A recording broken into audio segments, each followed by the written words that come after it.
Salut tout le monde et bienvenue dans cette nouvelle vidéo. Aujourd'hui je vais vous montrer comment changer une roue sur cette magnifique Fiat Tipo SW de 2017.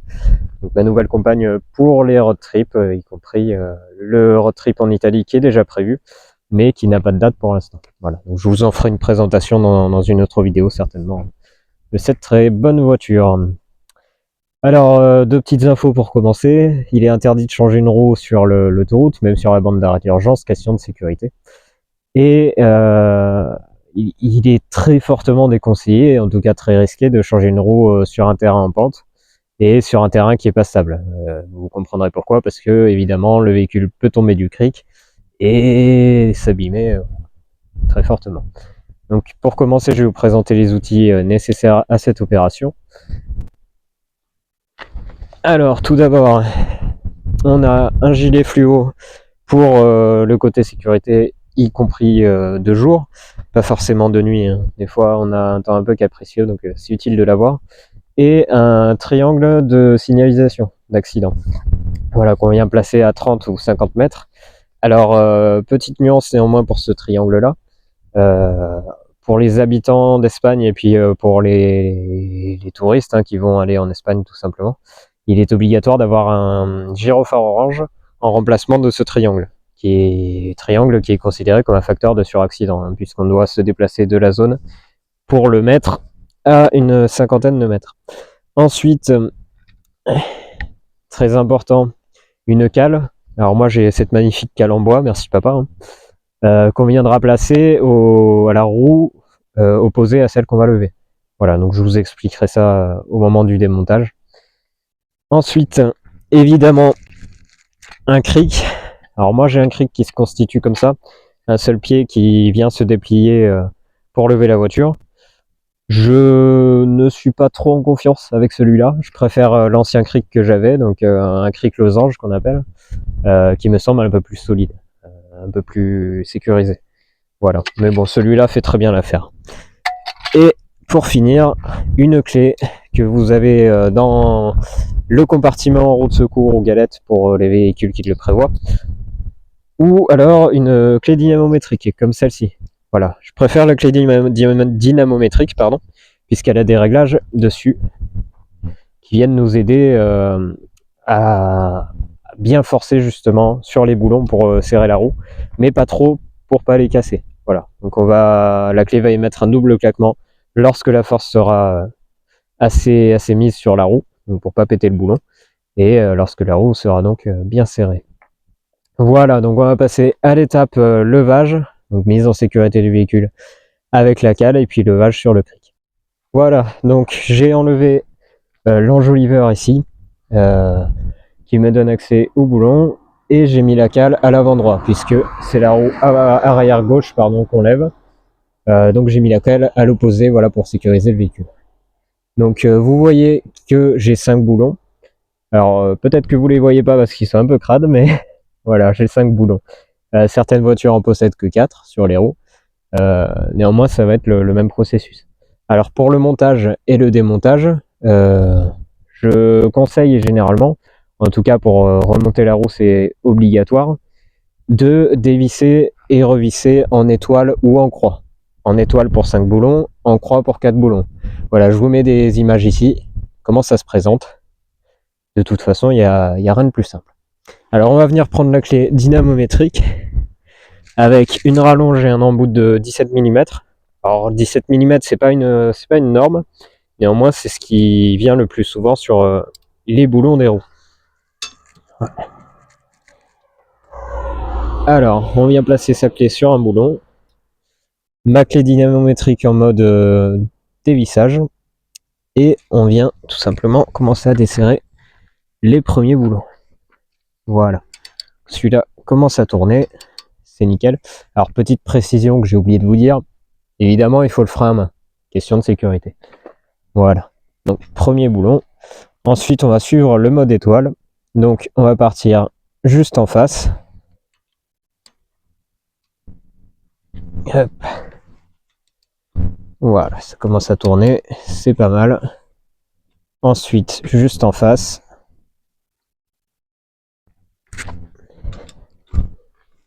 Voilà. encore en face, et après on finira par le dernier. Pour le démontage, démonter en mode étoile, c'est pas forcément obligatoire. Voilà, ça causera pas de problème. C'est juste monter où c'est obligatoire, et je vous expliquerai tout à l'heure pourquoi. Voilà, donc on a nos boulons un peu desserrés, pas trop évidemment pour pas que la roue se barre au moment où je vais lever, et pas non plus trop bloqué pour pas que je fasse tomber la voiture en desserrant comme un baboule. Voilà. Donc pour placer le cric, vous devez avoir une flèche gravée sur le bas de caisse qui vous indique où lever sur le longeon. Donc on vient placer le cric dessous. Voilà.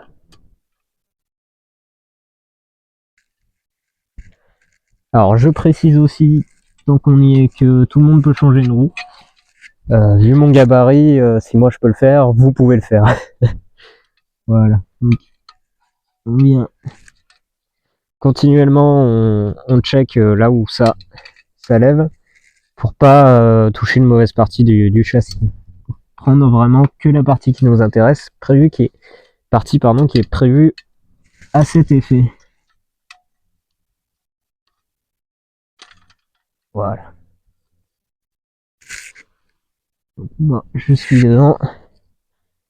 Il ne reste plus qu'à bloquer le cric.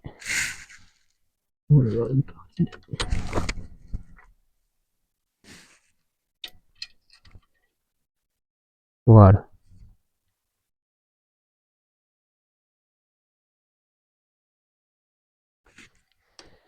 Hop là, c'est parti. On va commencer à la lever. Vous allez voir que les suspensions vont se détendre un petit peu sur la roue.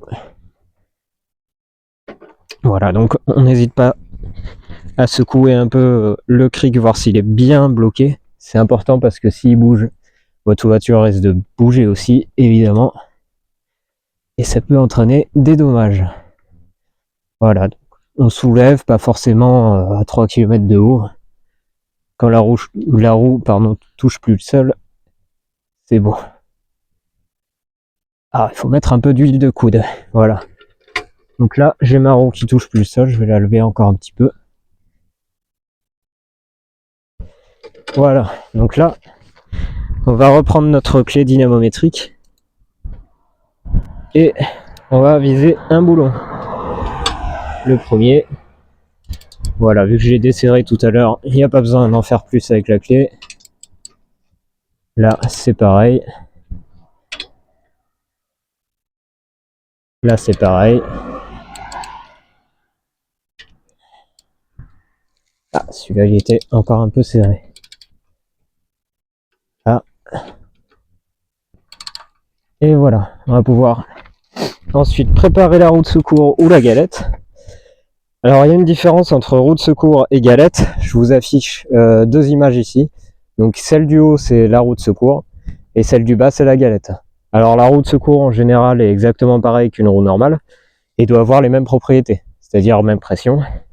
Et même lettre de vitesse. Donc, qui va supporter la vitesse. Moi, je suis en H en l'occurrence. Et une galette, quant à elle, est un peu moins large, un peu plus étroite sur le pneu.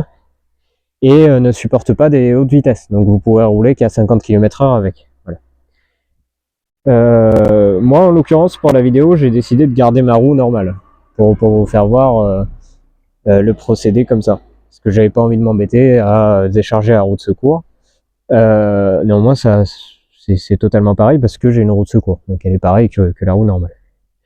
La roue de secours ou la galette, si votre série la prévoit, elle est sous le coffre, sous le plancher du coffre.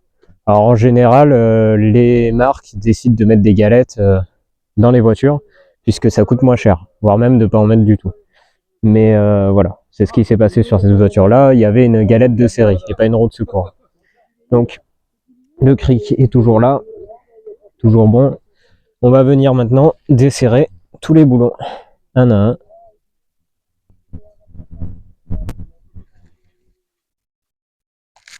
Voilà, et d'un. Alors ne perdez pas les boulons aussi, ça c'est con.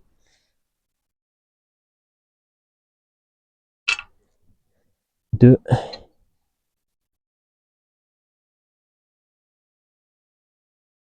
et de 3.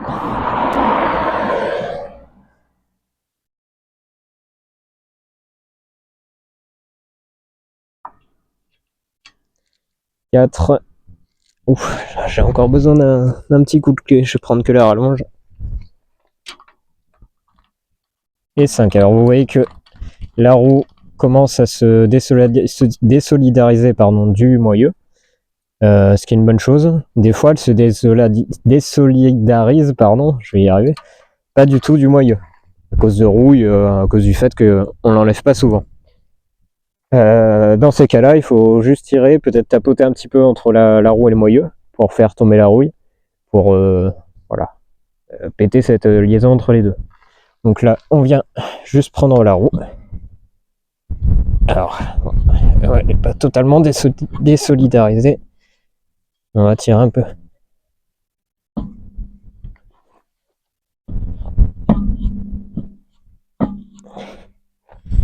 Décidément. Voilà. On vient enlever la roue. Ici. On en profitera tout à l'heure pour checker le trou. Là où ça a percé. C'est très important pour une future réparation. Et on peut désormais en profiter pour vérifier les plaquettes de frein ici. Moi, il va falloir que je les change d'ailleurs. Voilà. Donc, une fois que vous avez enlevé la roue, vous mettez votre roue de secours ou votre galette. Moi, en l'occurrence, une roue de secours. Donc, vous vous approchez.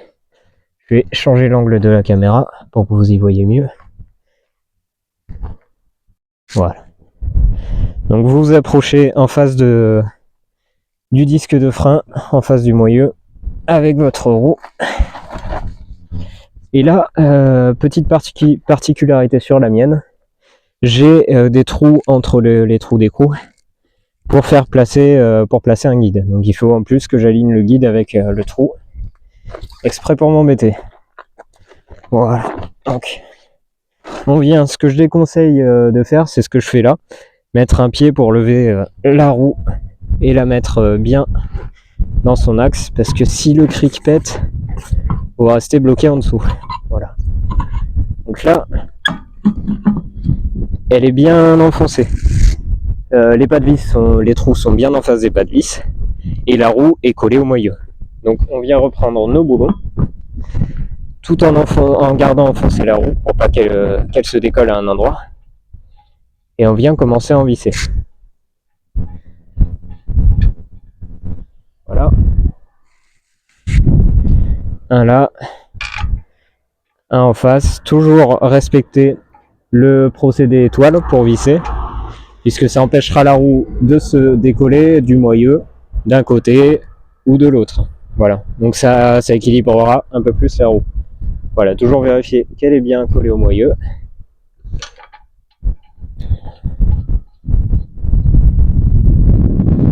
Ça, il faut pas avoir peur d'abîmer sa manucure par contre, ou de salir ses vêtements, parce que moi je viens de démolir mon jean. Voilà, le 4e et le 5e. Le 5e qui a un peu de mal à rentrer d'ailleurs. Ça y est, c'est bon. Alors on va reprendre la rallonge de la clé dynamométrique et on vient serrer assez fort quand même les boulons à la main. Toujours en conservant le mode étoile. Là.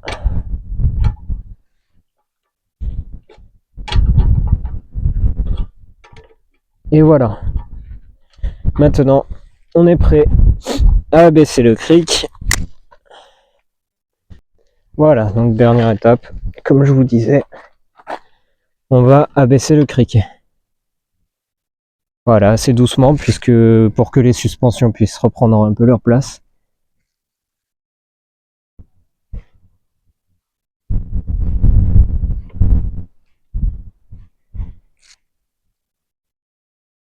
Voilà, donc la roue touche le sol, c'est impeccable.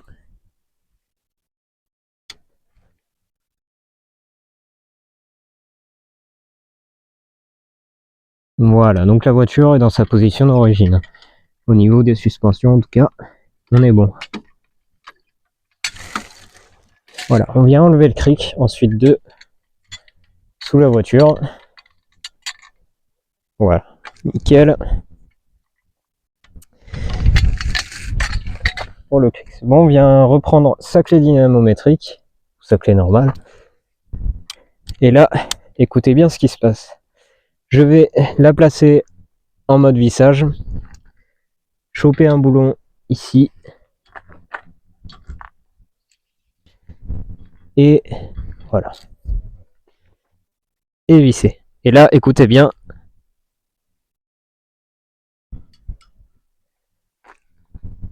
Alors, le mettre de l'autre côté, ça va être beaucoup plus pratique. Voilà, on a eu les deux claques, qui signifie que le boulon est bien serré à sa bonne force. Ensuite, on vient en face, toujours respecter l'étoile. Encore deux claques, on est bon. On revient en face.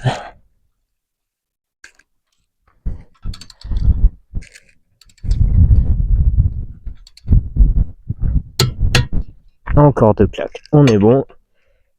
Et celui-ci,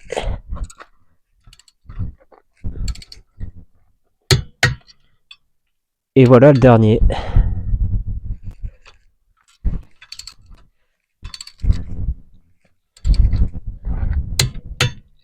Voilà, donc on a entendu les deux claques sur tous les boulons. Maintenant on va pouvoir mettre ou remettre en tout cas l'enjoliveur si la roue le permet. Question d'esthétique après tout, c'est important. Voilà. Donc pour l'enjoliveur, moi j'ai un trou ici à ce niveau-là qui fait passer la tête de fusée de la valve du pneu. On va la placer directement dedans en premier lieu. Voilà. Et voilà, et là on va taper comme un con. Et l'enjoliveur est mis. Voilà, donc là on a changé notre roue. Dernière étape à faire, il faut sortir le compresseur. Alors, le compresseur va nous permettre tout simplement de faire la pression de la nouvelle roue et de l'accorder à la pression des autres. Alors moi, étant donné que c'est ma roue normale, logiquement la pression est faite, elle doit être à 2 bar 2 à peu près. Donc pour connaître la pression, rien de plus simple, il faut feuilleter votre livret technique. Voilà. Hop, j'enlève la valve, enfin la tête en tout cas de la fusée. Ne pas perdre le petit bouchon, je le place sur le pneu en général. Donc moi je fais que vérifier, je vais pas brancher le compresseur, puisque je sais que c'est à peu près la bonne pression.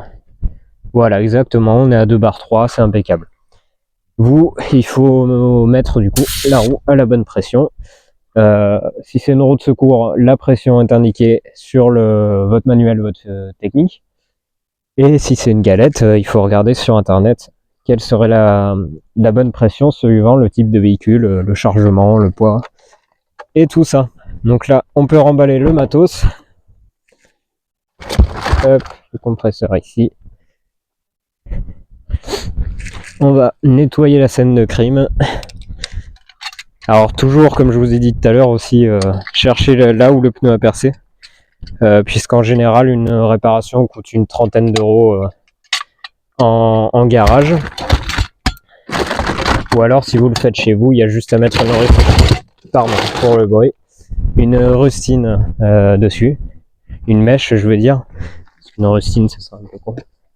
Une mèche dessus. Il y en a qui privilégient aussi la bombe anti-crevaison pour réparer. Bon, j'ai jamais eu l'occasion de la tester pour le coup. Voilà. Donc là, on est prêt à rouler.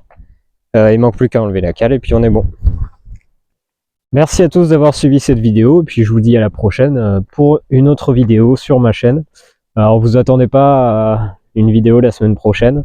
Je fais ça de manière récréative, donc voilà. Quand j'ai le temps, quand j'ai envie de me détendre un peu en tournant. Voilà. Donc je ferai peut-être une vidéo présentation de la voiture plus tard, puisque elle me semble très très bien pour un futur road trip.